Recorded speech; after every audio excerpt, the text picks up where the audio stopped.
I can't hear you. Can you hear me? I can't hear you.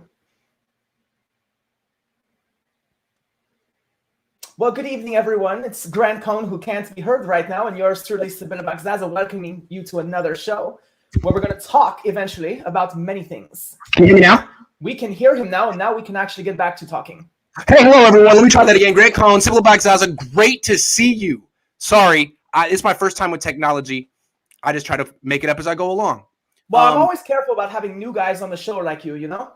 Yeah, I know. Sorry. I'll try to pick it up from here on out. It's a quick turnaround. I'm exhausted. I just got back from Seattle. I got to go to Cincinnati next. This is a huge week. I kind of thought the Niners would wrap up their playoff bid last week, and they didn't. And now they gotta win some games on the road that are tougher than the one they had last week. So we're going to talk about what they got to do to beat Cincinnati. But first, there's news. Let's go through the news real quick. The news of the day. Wednesday's a big news day in the NFL. The Niners signed a running back to their practice squad, Brian Hill. He played for Atlanta the last few years. Last year, he got 100 carries, averaged 4.7 yards per carry. He's like 27. He's not that old. I'll look up exactly how old he is. But it seems to me that first of all, it's a good thing the Niners could get someone who has some experience right now for off the street. And it seems like this guy's actually probably going to have to play. He's on the practice squad, but I'm thinking it's going to be him and JaMycal Hasty running this weekend. What do you think of this move? Well, we were spoiled at the beginning of the year. First, we had Mostert, and we were high on Trey Sermon, and then we had Mitchell, and it looked so good with him, and we'll get him back eventually. But now we're talking about this is like a Sean Drone signing. Remember that? I like Sean Drone, but yeah, I do. It's like scrap heap, right? Yeah, he was good blues guitarist. He was a really nice guy. But it's a Sean Drone signing as far as I think it's just a guy who's healthy this time of year, who isn't that well known, is not that great. But 4.7 yards per clip behind the Atlanta O-line of last year is not the worst. It's not the worst. 100 carries is more than 5 games. So I guess this is about healthy bodies, and that's where we are, and that's the scary part. Yeah, if this guy were any good, you'd think the Seahawks would have signed him a couple of weeks ago, because Adrian Peterson, my God, that guy's awful. Now he needs to retire now. Anyway, Brian Hill, if he can help the Niners, that's great. But I don't know. The Niners are real desperate at running back right now. Like Elijah Mitchell might not play. Jeff Wilson Jr. has another injury. They're pretty desperate. So for the 49ers to win games, they've really had to do it with one specific way, running the ball. They're going to have to get pretty creative to stick to that script. Otherwise, they're going to go pass heavy. And when they've done that, they've lost this season. Yeah, we can't turn this game over to Jimmy Garoppolo. That's just not going to work.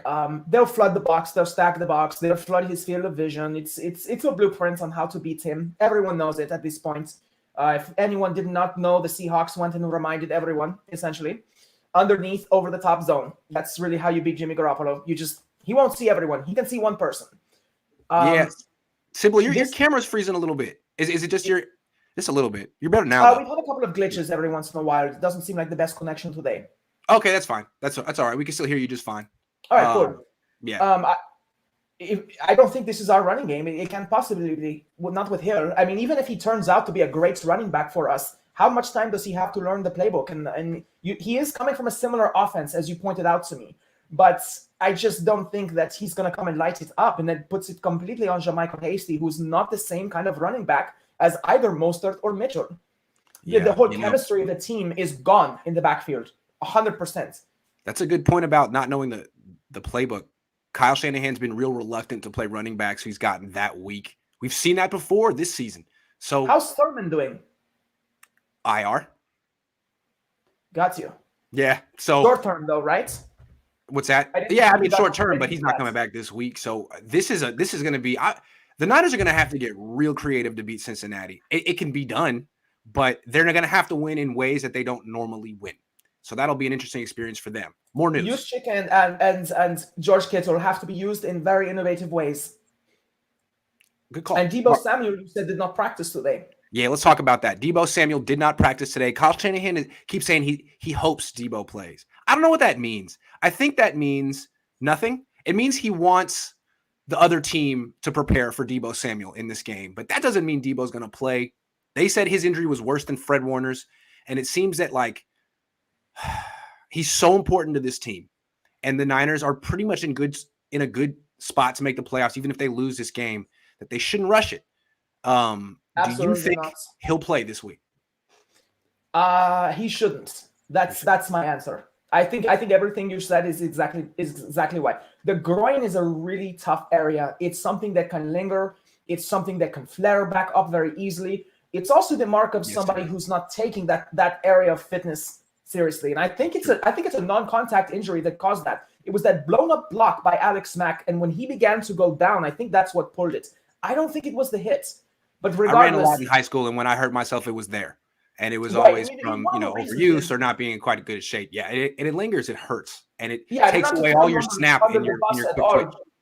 Right, not to throw you under the bus at all, but as a track athlete, there's a limit to the amount of weightlifting that most track athletes do. And you actually have to work out your interior and doing abductors and things like that. Yeah. It's something you have to focus on, and it's such a humble, boring exercise, And the stretches and everything. When you hurt that, man, yeah. Right, and if you're a runner, I would have to come to you saying, okay, Grant, you got to add 30 minutes to every routine. Yeah, I don't want to do that. But once you get hurt a couple of times, you'll do it. Yeah. Exactly. And that's where we are. So, no, he should not play. I mean, if he plays, it will flare back up. I would bet money. Yeah, I don't want to basically, yeah, that's so. It's not. It would be very irresponsible. The Niners do some irresponsible things with their players. I mean, Elijah Mitchell's getting overused. We're going to talk about stuff like that, but Debo's the team. Debo's the hopes and prayers of the season. He's the season. He's the team, and this is not a must-win game. And George Kittle is the cherry on top that we might get that Seahawks game, because if we could get half that in a Debo game, then here's the thing. I think we are in the 17 Eagles position.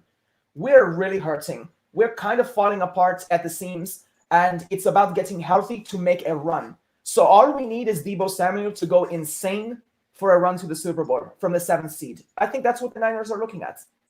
So they have to have it healthy for the postseason. The only reason the Niners would play Debo in this game is because you can look at it right now and say, without Debo, it's going to be real hard to win. And there may be some desperation to win a game after that embarrassing loss in Seattle, but don't. It's just one game. It's just one game. And there are ways that the Niners can win this game without Debo Samuel. We're going to talk about that. They can do it. It's just going to be tricky, but that's what we're here for. That's what we do, me and you. Exactly. All right, one more thing in news. Elijah Mitchell. I swear, it's a weekly tradition. What is Elijah Mitchell's new injury? He leaves the game and he's cool, and then the next day it's Monday was he has a concussion. You know how when he was down for a while and then he came back? No, he passed this, but he has a concussion. And then today it's he also has a knee injury. Poor kid. He's a tough young man. He's a tough dude. Nothing against him. I'm not saying he's injury prone. No, absolutely no. This kid alone. I mean, he's getting like the smallest paycheck on the team. You're giving him 20, 25 carries a game. He's 200 pounds. Enough. I have a problem with that. It was 22 carries, I think, for 66 yards, right, against the Seahawks. Now, yes, that's an average of 3 yards per carry. Now, here's the thing: if you're averaging 5 or 6 yards per carry, that feels like 22 carries. But when you have 22 carries for 3 yards per carry, this might sound like an exaggeration, but it's not. It feels like 40 carries per game because you're getting 3 hits every time, right? Exactly, and it means he's being hit at the first level. Yeah, and I think it speaks to his power and his skill that he had no blocking. He was facing a very stiff box that was stacked against him, and he was bowling them over for 3 yards. And that's ridiculous. You can't use any running back like that. I wouldn't even use Jerome Bettis that way because I want him for all 17 games a year. They use him like he's Jerome Bettis. Honestly, they use him like he's Eddie George. Remember how they give Eddie George 40 carries? Man, he's enough. Leave him alone. It feels like I want to get in there and protect him like I'm his dad or something. Man, that's enough. He's giving you enough. Use someone else. Keep him fresh. I feel bad for him, and they're really going to ruin this kid. Hey, next press conference, maybe you can be like, I represent the committee of the Preservation Society of Elijah Mitchell. What do you have against Elijah Mitchell? What's up with that, man? Can you give someone else some touches? I mean, I love Elijah Mitchell, but he's gotten injured 5 times this year. Yeah. You know what I feel like is sometimes Kyle Shanahan gets in these positions where he's like, I need you, the player, to save me this game. And it's been Debo and Elijah. And he just basically is like, hey, you need to keep doing this because eventually you will get through. And now they're both hurt. And it's not because they're not tough. And I do not want to call, like, Deebo Samuel is going to have to up his regimen. No doubt about that. A groin injury is indicative of a lack of strength and flexibility in that area. But he's still being set up for these injuries. And just the amount of behind the line scrimmage carries that Deebo Samuel is getting they're too much. It's too much. Yeah. We'll take a couple questions, then we'll get back to the show. Daniel says, Mike Florio said after Jimmy's performance last week, he should be gone now. If national media follows, will Kyle feel the pressure to bench him for Trey? Here's my answer real quick. He's felt the pressure all year. I think that's why he's digging in so hard. He's a little bit of like, if you tell me to do X, I'll do Y. If you tell me to do this, I won't do this. I kind of feel like the more pressure he gets, the more he digs in. What do you think? Kyle has definitely demonstrated that you're not going to punk him into submission. It can be a great thing as a leader to have resolution, but being stubborn is a conversation that Grant and every other analyst he brings here, and I and every fan we have all talked about. Yeah. It's just, this is Kyle. Yeah, he's not gonna bend with the breeze. Definitely not. Imagine if Niners are 8-8 going into Rams. McVay snaps the losing streak and hands the Niners a losing season. It could happen. It really could happen because these next two road games are tough. I mean, if Deebo doesn't play this game, it's going to be tough. And then Thursday night on the road, halfway across the country, is tough no matter who you're playing. Tennessee's actually a good team. Yes. Kind of like Arizona. No matter who's healthy, they have a standard and they play consistently well, usually. Anyway. Yeah, I think our matchups, we're lucky there's no Derrick Henry. Right. Jimmy can't win from behind. Pass happy went down. Yeah, I agree. I mean, I agree. Really, you want him. I don't think Jimmy's pass happy when we're down. I think Kyle Shanahan is. Agree. Yeah, it's a good point. I think there's an important difference between he calls the plays. Yeah. Mufasa from the grave says they are running Elijah Mitchell to the ground like RG3 and Megatron. Megatron. He never coached Megatron, but you know what I'm saying? Like, yes, they're running dude to the ground. Like, stop. The simile of how they were used. Too much use. Too much. Yeah. Please go easy on Elijah Mitchell. Worse, JG throws over the middle or C-Tac security. Man, that's Grant, actually, Sean might have seen my reaction. Grant, you had an interaction with them, but I have some bad interactions with C-Tac as well. It's awful. And the thing is, I was kind of joking a little bit about, like, exaggerating about how I felt. I said it was the worst day of my life. Obviously, it wasn't the worst day of my life. Well, it sucked, yeah, but it's not cool. It sucked. But it was crazy how many people wrote in like, hey, that happened to me too. That happened to me too. If you don't know what I'm talking about, check out my Twitter. I don't want to talk about it. We won't talk about it. I don't want to talk about it. All right. We don't like that. I brought it up though. All right, let's talk about what the Niners have to do to beat Cincinnati. I have a strategy, and it's a little harebrained. I'd love to hear yours, but I'll go first if you don't mind. Absolutely. Let's hear it. At the beginning of the season, Kyle Shanahan was adamant about using a 2-quarterback system. He talked about the virtues. It's good to get teams to prepare for both quarterbacks. It overwhelms them in preparation. And then the first 3 weeks, they did it. Against Detroit, they brought in Lance at the end of the first drive, threw a touchdown pass. And then in Green Bay, they brought him in at the 1-yard line. He ran for a touchdown. Those are the only 2 times they brought him in the low red zone to replace Jimmy as a backup, and he scored a touchdown. It seems to me that if all you're bringing to Cincinnati is Jimmy Garoppolo, JaMychal Hasty, George Kittle, and Brandon Ayuk, you're going to lose. Just like you lost in Seattle. You need something extra in this particular game without Deebo and perhaps Elijah Mitchell. If it goes down that way, what better time to bring in Trey Lance? I mean, they're not expecting it. They haven't played Trey Lance in weeks. The Bengals aren't expecting it. It could really give you a wrinkle that gives you a winning edge one time. It seems like, plus he's the future of your franchise anyway. Why the hell not? Anyway. I don't think it's that harebrained. If you think back to when Jimmy Garoppolo had his shootout with Drew Brees, Taysom Hill still played. That's right. And there's a guy who's a first ballot Hall of Famer for his on-field production alone. So if that guy can put up with it, and he has a Super Bowl ring, and he doesn't just put up with it, he embraced that. I don't see why Jimmy Garoppolo, who's a pedestrian quarterback by comparison, why we wouldn't just do it. And the thing is, dude, it's like, okay, so we're down Mostert and Mitchell. We're down Sermon. We have a banged up Deebo Samuel who should not play in this game. Right. But there is something that we were winning games when those guys were on the field that we have that's healthy, that could help us win a game. And like you said, that's Trey Lance. Yeah. And in particular, where are we lacking? It's in the backfield. Right. But we still have Trent Williams, Kyle Juszczyk, and George Kittle out there blocking. What happens if they start blocking for a big quarterback who's like a running back, who's like he's like Roethlisberger sized by comparison to Jimmy Garoppolo, right, with a little bit of Lamar Jackson in mixed into like Josh DNA. Allen. And we're not saying running between the tackles, but like out of the perimeter, you have no one who's going to do that right now. Here's the thing: no corner, unless they are as sure-handed at tackling as K'Wan Williams, is really going to know what to do with Trey Lance. Right. If he gets out there, it's going to the second level, and the second level is a first down. So this is not a harebrained scheme. It's actually a no-brainer. It's necessary. I think so too. Especially, it's something you wanted to do coming into the season. It's something you dabbled with the first couple of weeks, and it's something that freaking worked. Last week, you just let the ship sink with Trey Lance on the sideline. You were right at the goal line, and instead of giving him one run at the 2, you threw to Sherfield twice. I mean, come on, man. In Navy terms, we're playing with A6s and F4s right now, and we have an F-35 brand new off the line sitting on the deck, and we won't fly it. I mean, like literally, he's a secret weapon, and the thing is too. It just would, even if he goes out there and flops on 3 carries, it's the wrinkle that it throws into the defense. You just don't, because remember, Kyle Shanahan, he's about this play, leading to this play. He's about sequential offensive play calling, and even if Lance is out there and doesn't do well, he still keeps the defense honest, and we have to keep them honest because right now they have no respect for Hasty or Hill.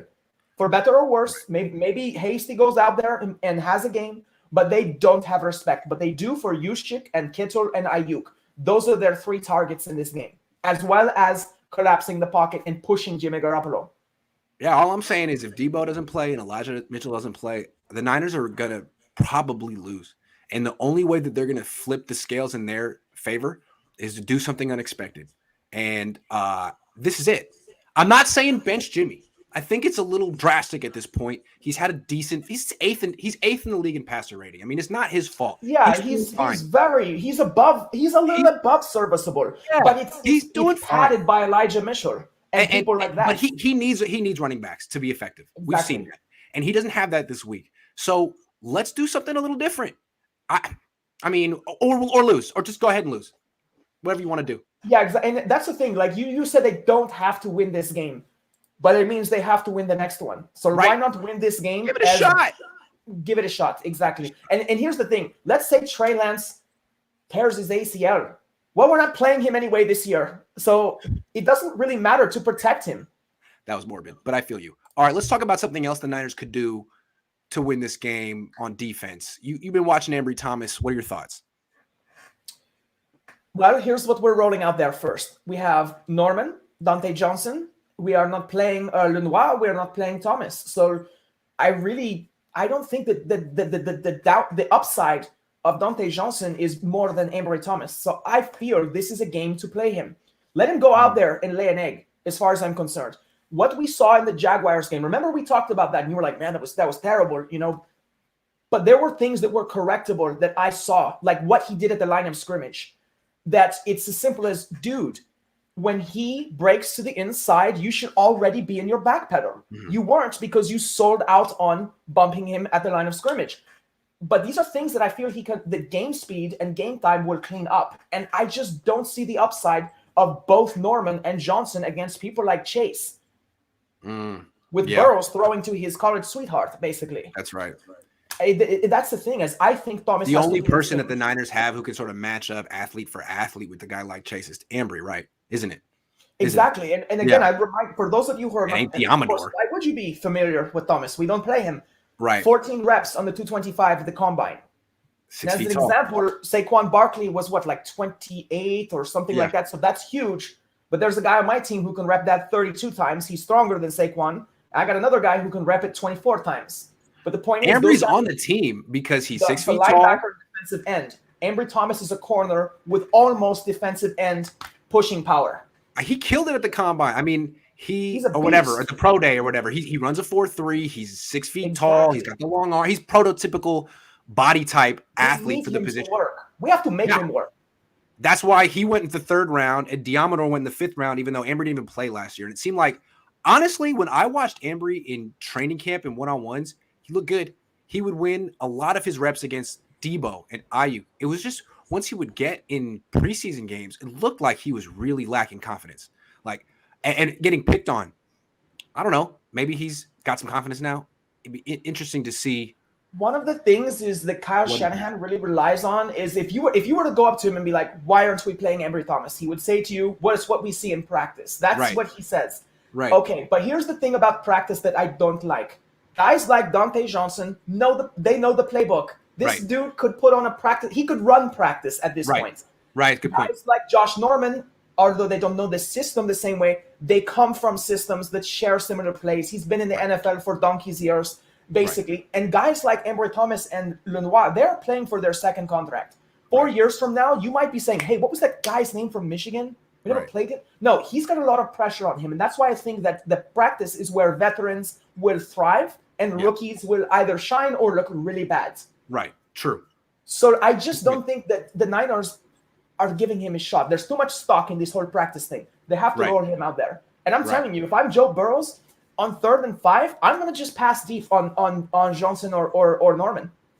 I'll get a holding call. That's absolutely true. All right, more stuff. Hold on. Have another use for Ambry. What? Talk about it. Stay on Ambry Thomas. Yeah, talk about Ambry. Without Trenton Cannon, I really hope he's long-term okay, but for his own safety, I don't want to see him play the next 2 games. That would be cranial suicide.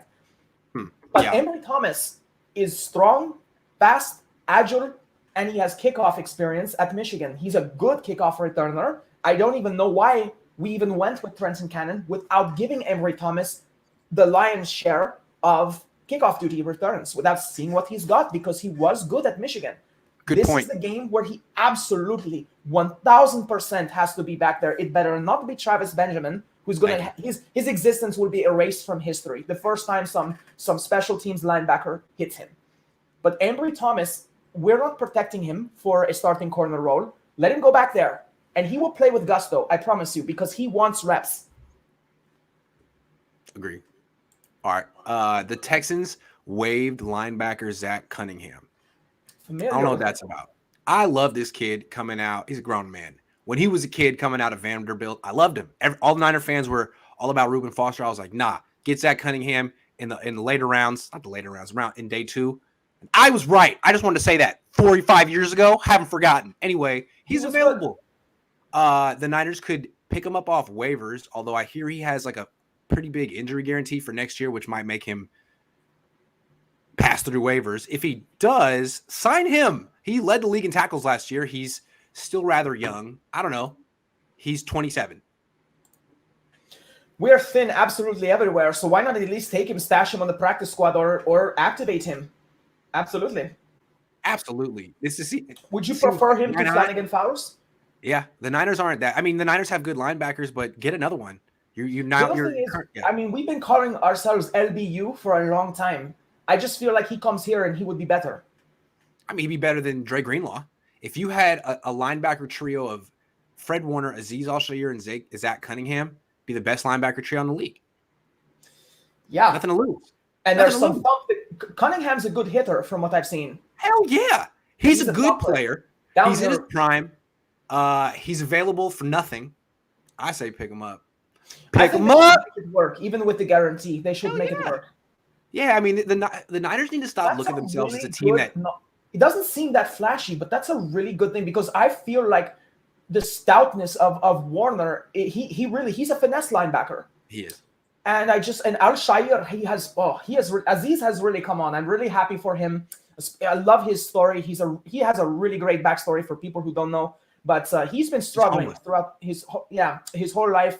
And he turned to his religion for his guidance, and he's very humble, and he was Central Florida or Atlantic. Is that where he played? I believe so. Didn't he play for Lane Kiffin? Could be Lane Kiffin. Sorry. Okay, maybe in high school or... I mean, in college, Lane Kiffin. In college, yeah. I thought it was... Okay, yeah, could be. Yeah, we'll have to look that up. But he's a really good player, and he should be here for a long time. He is our hitter right now, but Cunningham would be awesome. Yeah.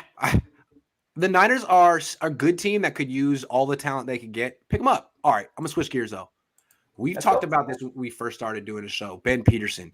We first started doing the show in the offseason when the Niners were going down like every other day in minicamp, and people say, "Well, isn't it Ben Peterson's fault?" And I always like to defend the trainer because I mean, this guy is supposed to be at the top of his profession. Who am I to say? But hold on with Ben. We've got a lot of evidence now. We're in year 3, and once again, players are having setbacks. That's the Niners' word, setbacks.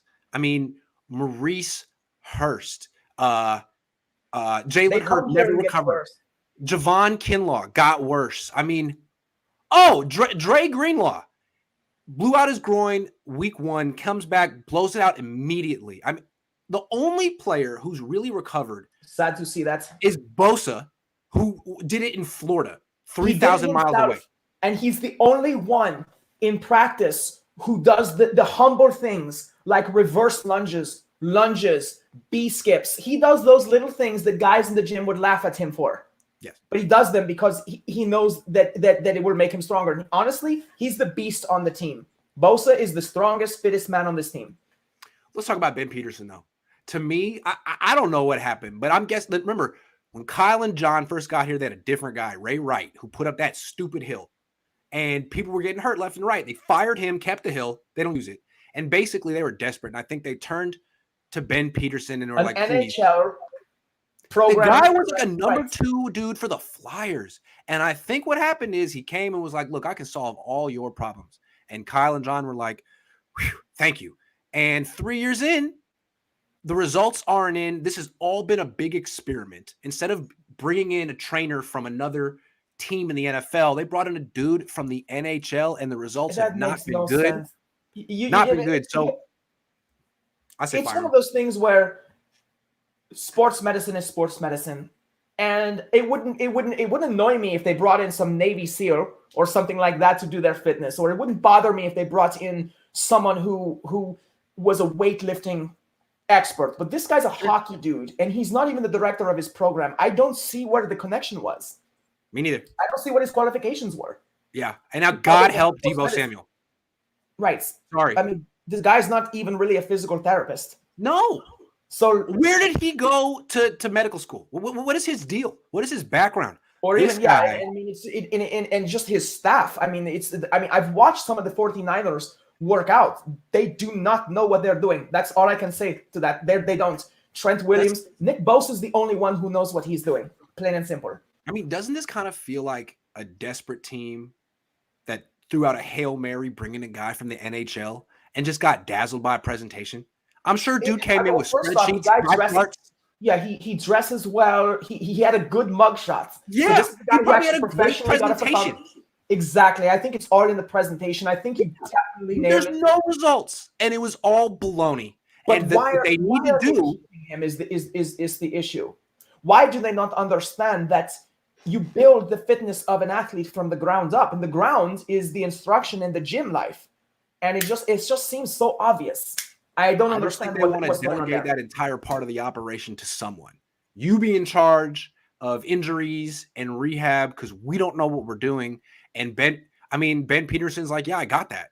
And so far, you don't got that. I'd like to see the 49ers end the experiment because it's definitely an experiment. NHL dude, and just hire someone from a number 2 at another organization, someone who's had success in the last 5 years. That's the move. It's the move. I also think they need to be a little bit revolutionary about because it's not going to be enough to just hire someone who's had success unless they hire the correct staff under them. Sure. I think the 49ers need to understand that it's not a single person that they have to change.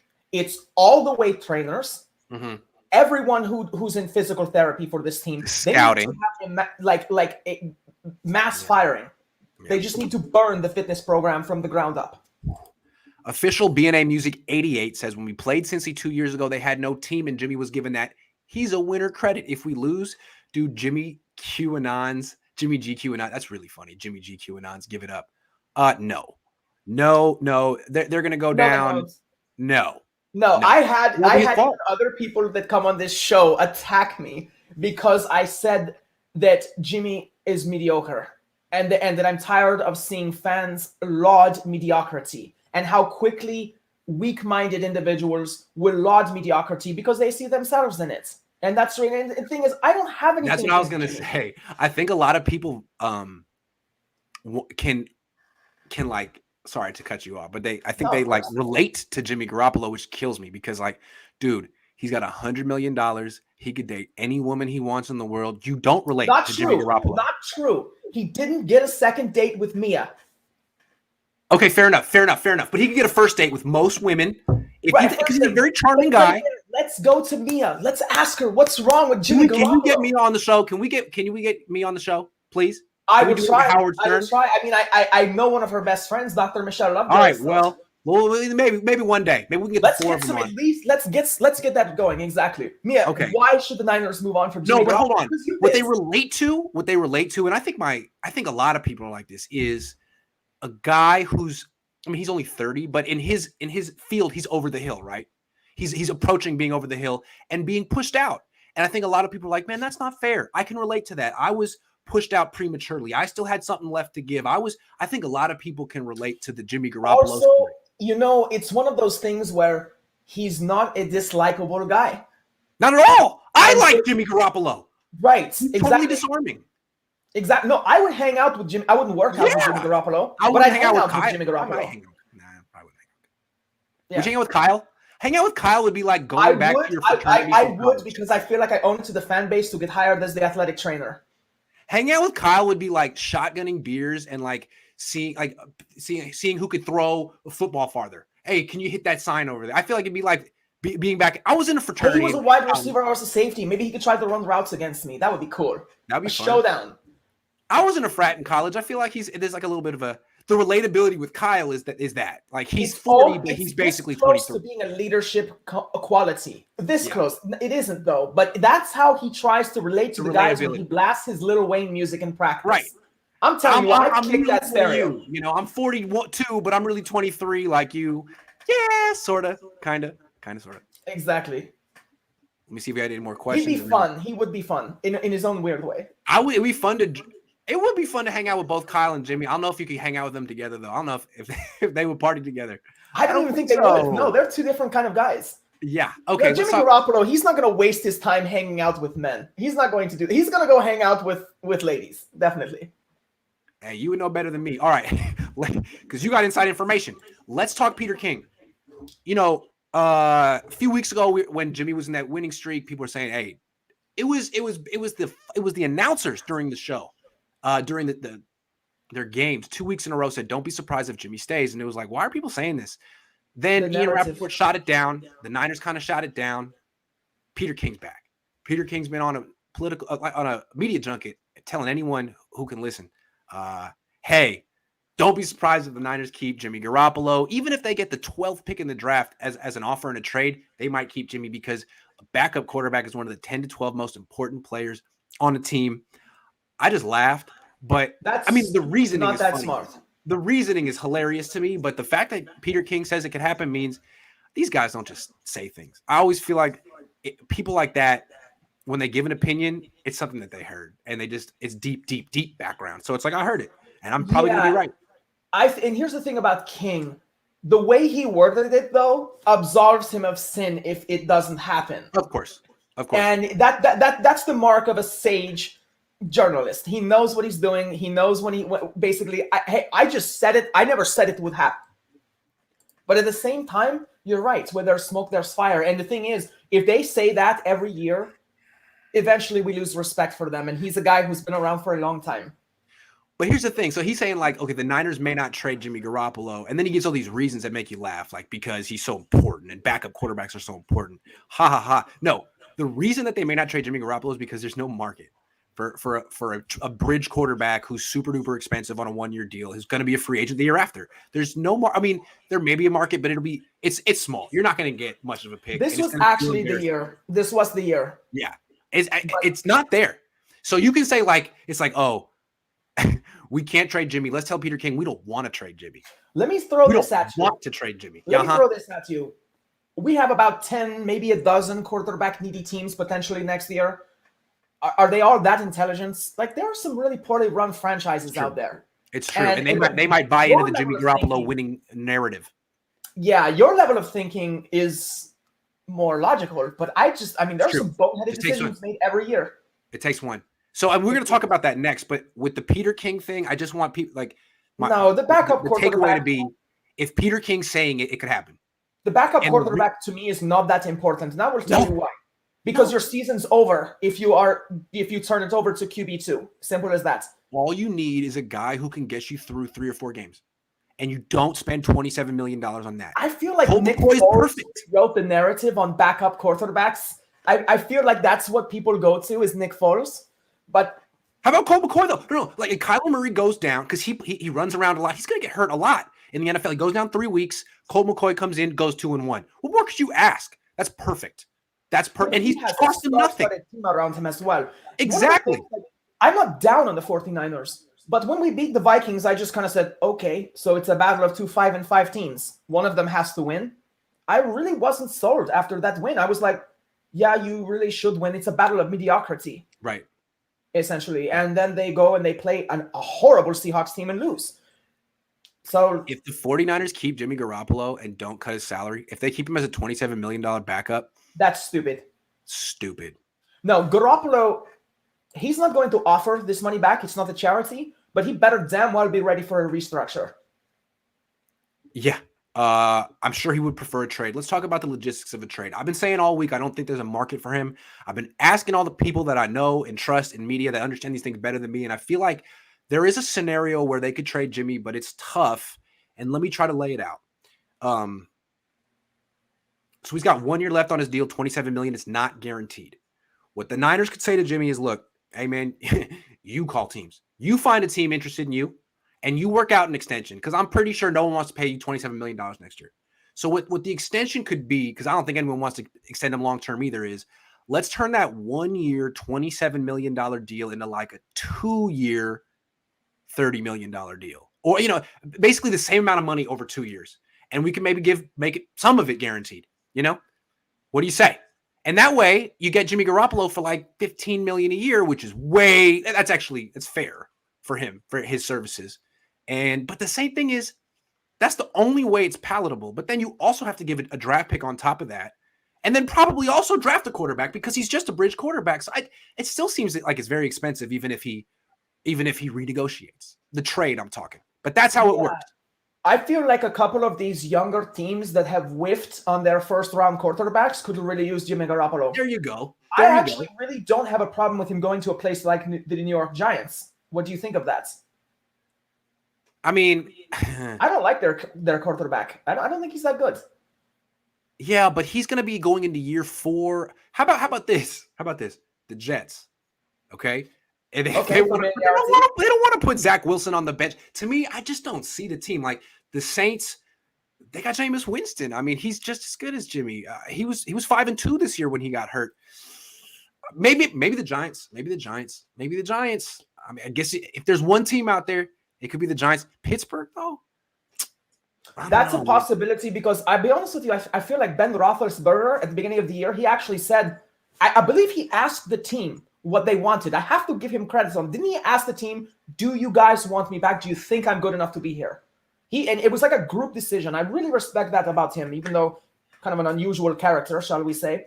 But as far as his team play, yeah, that could be. Roethlisberger doesn't look that great anymore, and I think it's done. Last part of the logistics to me. I guess you could get a team to be interested in Jimmy and to want to give him that 2 year, $30 million deal, which really isn't that expensive. You're not going to I still don't think you're getting a 2nd round pick or a 3rd round pick. I just don't. So if it's going to be like a late pick, what if you trade him for a player? What if it's a player for player pick? A trade. How about that? You know what you're saying? If we had traded him this year, we might have gotten a 1st or 2nd round pick. But you're not just trading capital at this point. You're trading his contract. Right. And so for that, you have to take it on the chin with the draft pick. Exactly. So the draft pick comes down as the contract in lack of security, longevity goes up. That's right. So instead of getting back a terrible pick, which is what I think they're looking at, what if it's player for player? What if it's another player who's, wants to get out? disgruntled on that team. It could be a cornerback. But I don't know who it is. But maybe player for player is the way to go. Player for player is first off, I don't rate Jimmy Garoppolo that high. He's mediocre. I don't need another mediocre player. To me, that's a loss. But maybe they bundle him with someone else for a player that actually can help us. They could do Jimmy Garoppolo and a 5th round pick for a player and a 3rd round pick and get their 3rd round pick. I wouldn't mind trading Jimmy Garoppolo and some later capital for like a corner or something, a decent. That's what I'm saying. If you could get a cornerback for him, that might be the move because drafting one won't be easy without a 1st round pick. Exactly. Let's answer this question real quick. Hold on. Where you at? Oh, Blake says, is it me or does Shanahan always get too cute with play calling in the most pressure packed moments? QB power with freaking Jimmy. Oh yeah, the zone read with Jimmy, and then the 2 passes to Trent Sherfield at the end of the game. So good, so good. Yeah, pretty much. Kyle Shanahan speeds the game up when he thinks that Jimmy Garoppolo needs to win it. But in fact, he should be slowing the game down by sticking to his game plan. The only way the 49ers will win is with the run. Plain and simple. They're not going to light it up with the quarterback. No. All right. DJ Jones was one of the few 49ers who showed up to the Seattle game and played really well. He's having a good season. He's a free agent this upcoming year. The Niners, he was a free agent last year. The Niners gave him a 1-year deal. They wanted to see a little bit more. Do you think the Niners should give him a multi-year extension this offseason? DJ Jones. Yes, I got 3 reasons for that. The first one is that if we let him go, suddenly we have another need right in the middle of the line where Javon Kinlaw, we don't know he's going to come back from his knee. Yeah. DJ Jones is essentially heaven sent at this point. Yeah. So it's a no-brainer. You'd let him walk, and you will have to draft in at least in the 3rd round, if not higher, someone to replace him. An Can't impact do that player. because we have no first rounders. Right. Secondly, he's not going to be the most expensive player. No, he's a nose tackle. I mean, I don't want to call him bargain basement or bargain bin, I should say, or something like that. But yeah, he's going to be a bargain, all things considered. And then the third, he'll be a good value. He will outproduce whatever you pay him. Exactly. The other thing is, I actually like him. I've liked him for years. I think as long as he's healthy, he's a really good player. Me too. He's just not flashy. No, but he's been making flash plays the last few weeks. I mean, he was. I think he's a better player than Eric Armstead. Let's put it that way. I think he's the second best player on the defensive line. Do you remember him? Pardon? Ian Williams. Oh yeah, absolutely. He kind of reminds me a little bit about his body type, his motor, and actually, Ian Williams, he does analyst work, I think, for Bay Area Sports now.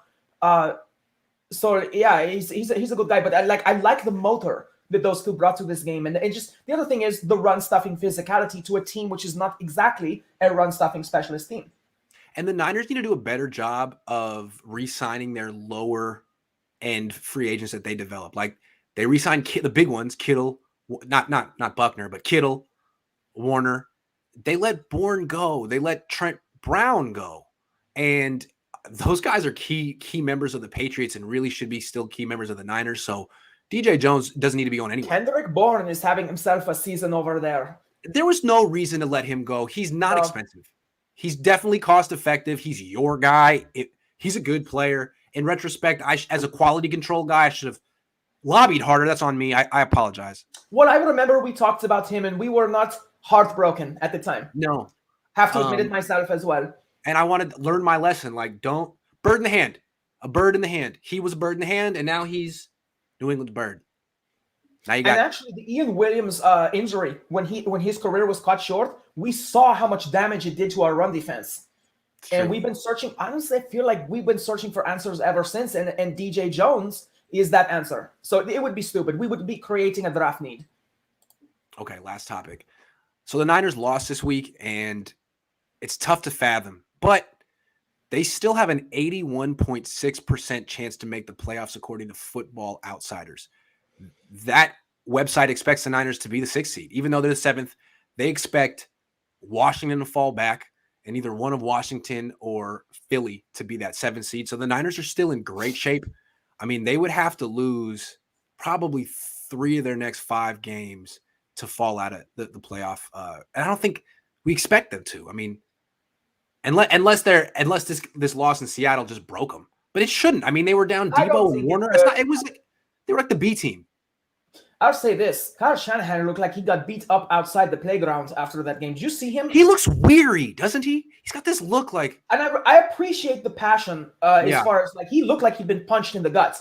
I mean, he looked like he was this close to balling. But you know what? I kind of respect the passion because you know what? It did matter that game. Pride match. That's the number one grudge match for me as a 49ers fan. And I basically never see the 49ers win because they're like, what, 17-30 all time, 17 wins versus 30 losses against the Seahawks historically. I've been watching the Seahawks run over the 49ers since I was little. That's a big, big pride game for the team. It's going to hurt. It does hurt. Jimmy's right in one thing where he said, although I don't think he was very accountable, I don't think it was great leadership, but he's right. We have to move on. He's right, because if you want to get to the playoffs and make a run, you have to move on. But that's a tough loss. It is. I don't want to underestimate it, but it should not break them either. The Seahawks have always and always will, I'll say it as a Niners fan, always will have their number. Because Absolutely. It's the game they care about. You know, they're like the little Portland in the Northwest, and in San Francisco, it's as far as inferiority complex. It's like when Bay Area teams play LA. Exactly. Yeah. Exactly. And it matters because it's how obscurity puts itself on the map historically. Now the Seahawks are not obscure anymore, but I don't think anyone really cared until the Legion of Boom who they were. So. Yeah, whenever the Niners play the Seahawks, it's the Seahawks Super Bowl, and the Niners did not approach the game that way. Then I mean, the Seahawks were sloppy, but the Seahawks are bad. Gerald Everett is bad. The Niners played down to a bad team. Like epic bad. They're like, oh, the Seahawks are super bad. We're going to be super bad today too. We suck. I would love to see Georgia play them. That's how bad they are. And we lost. Dave says, hey guys, how are you today? I'm good, Dave. How are you? Great. How are you? I just got in here. I will have to rewatch. Thanks again for doing what you do. Kyle, why not develop Trey? Answers? Because Kyle has to get that record above 500. Kyle has to is thinking about his resume. In other words, Trey Lance did not save me. I developed Trey Lance. That's what he needs. Yeah, and it's not about what's best for the team. It's about what's best for my resume. I'm still – hold on. Let's get the – what is Kyle Shanahan real quick? He just lost again. What is his career record? Because it's not good. Let's go out on this on a real downer.